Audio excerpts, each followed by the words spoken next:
Hey, we've got another video in the garage, 15 Ram. A few projects we're gonna knock out on that today. First off is we're gonna work on the grill. As you can see, missing an emblem. Stepmom decided that after searching online and after doing some price checking with the dealership, it was actually not too much price difference to go ahead and source an aftermarket grill. Includes the new Ram, some assembly required. It's got brackets and it's also got a harness, which we're going to try to figure out with some running lights in the grill. So I'm not sure what to expect. I don't see even a brand on the box and I don't have any instructions. So if you happen to order something like this, I'm guessing it's something she found online, pretty quick and easy search. I imagine there's a million options to choose from, but this is the one she settled with, looking to get rid of the chrome, switching to black. So we're gonna figure this out. If you've got the same one, you can follow along and this maybe give you some insight on what to do.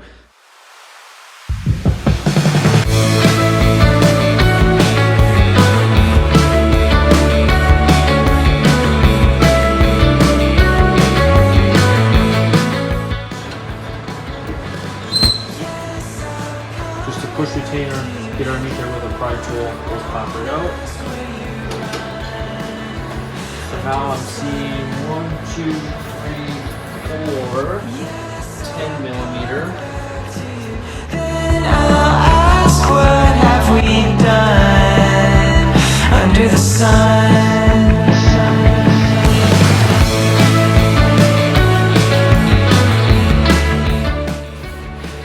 All right, so looking at this setup, one thing that they did do, which is helpful, is there's a 1, a 2, a 3, and a 4 scribe into the plastic. And you can also see the same thing with the brackets here. We've got a 1, a 2, and so on, 3, 4. And hold up the sun.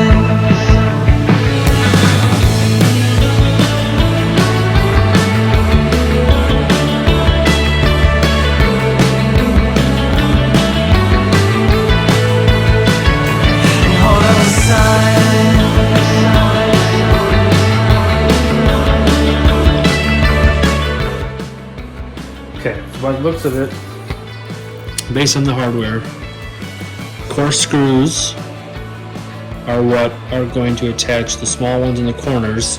They're just going to thread right down into the plastic posts, like so, and that'll hold those in place. So now we've got the hardware. If you notice, there's actually a notch and a slot where what I'm anticipating is this is going to lock in like so. That's going to keep it from spinning, and then running the nut through on the top once they're all through there, and that's what's going to secure that in place. And we'll do that for both of those. Come back to you, then I'll ask, what have we done under the sun?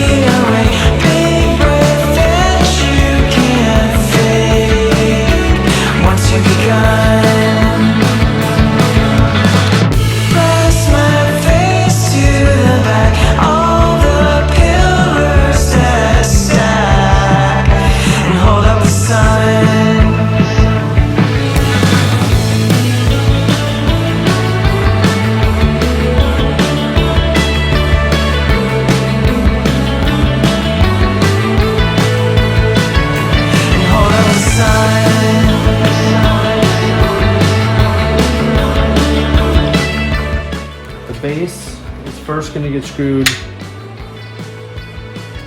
to the front, 2 pieces. Then that will have a different screw which will go through here to hold the whole assembly then to the grill.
Letters on, brackets on. I think there'll be enough room we can connect the wiring and figure that out. The only thing left is there's a block down here on the bottom. On the old grill, there was a push clip.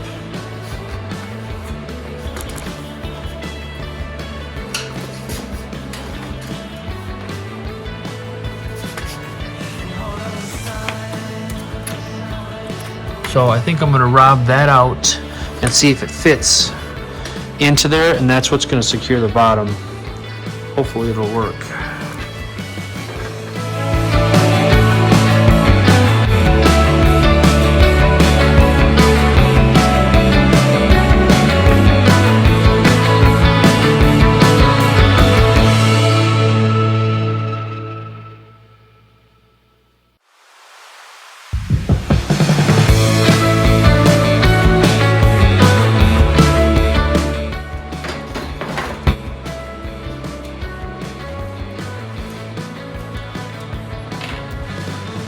Alright, so I just broke down and removed all the fasteners, removed this inner shroud. He's dealing with these plastic clips to get them out from the top is not very user friendly. They're obviously designed to, once they pop in, the tabs out here are popping out, and that's, you know, they don't want this to move, so the fact that it's in there tough is doing what it's designed to do. It's also the reason why a lot of car people who work on cars frequently tend to throw wrenches, is because when you're trying to deal with something and get it out from the exposed side, things like this are just will get under your skin. So I decided to run all the screws out, get the hardware out of the way, flip this over, and now I've got clear access to get in there with the tool and pop that out.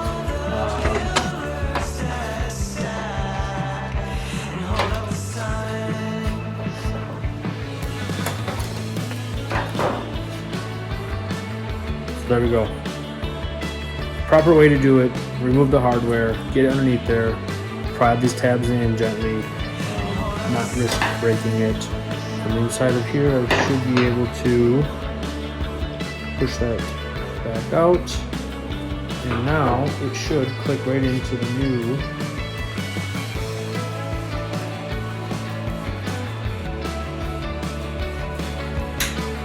there we go. Now it's clicked in place. So that's the proper way to do it.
in place.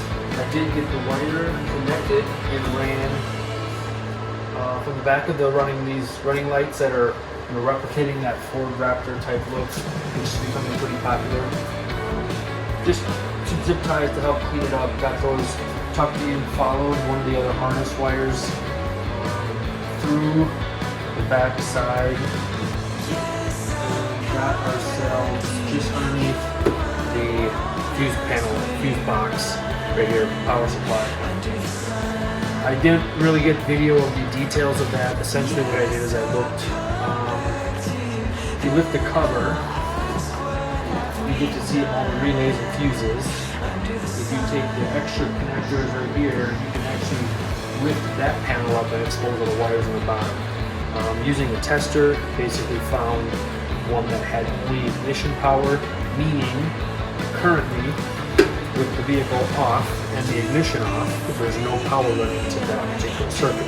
I don't want the lights to be on unless the vehicle's on. So I found one that I tested where when the key is on the vehicle, the truck's running, then there's power to that circuit.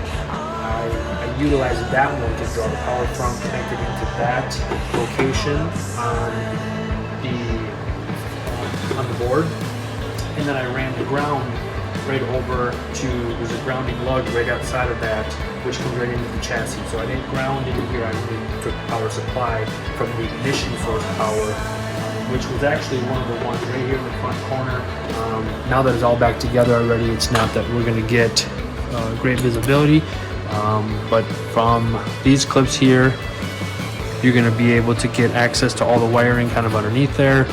It's like an orange one with a pink stripe is I think the one I found. It was relatively towards the front here that was easier to access, and from the bottom side is where I connected in and was able to then take power from that only when the ignition's on.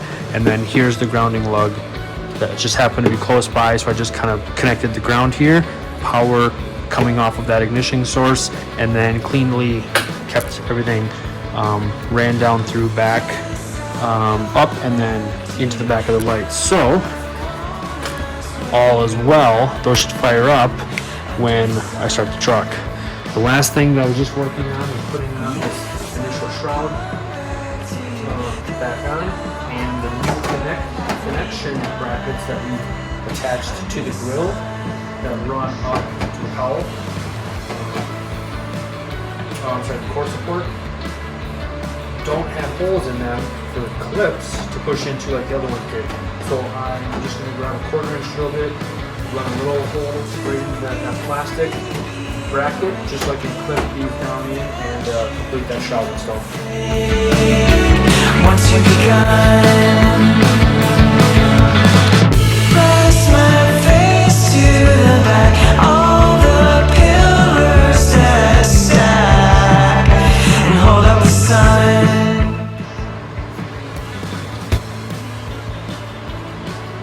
Never fails.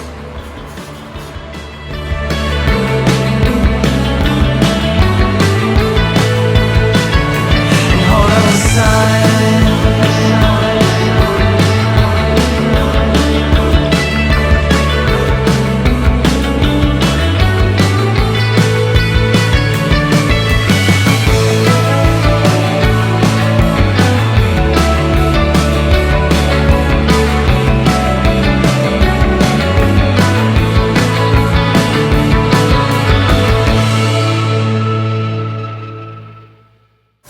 Alright, that wraps it up. Ultimately, wiring them in wasn't that difficult. We're going to go smoother than I thought it would be. The overall grill installation itself is pretty straightforward. This is significantly lighter, as you could remember from the previous one. It was a lot thicker, there was layers of it. There were air deflection shrouds on the back of the load on that one built in to kind of guide the airflow, it appears, right into the center condenser radiator. So, but there you have it. Install done. And the first step, next thing is in the next video, you'll see just a quick install of the wind deflectors over the windows. And then yesterday we planned on putting some vinyl in the mirrors. We'll see you in the next. Thanks.